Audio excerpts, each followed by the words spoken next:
Every month, Ron and his brothers pay $15 for a movie streaming service and $30 for a video game subscription. Ron and his brothers split the total cost evenly among the three of them.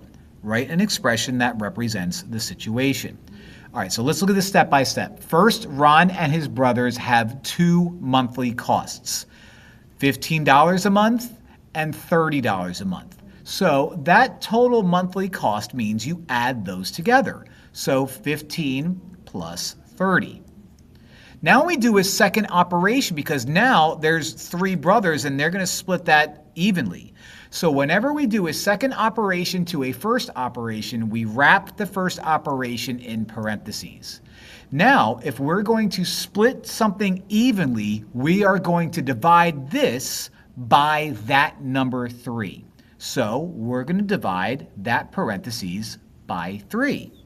So that is our expression. Let me write it out in one color. The quantity 15 plus 30 divided by 3. And that's your guy.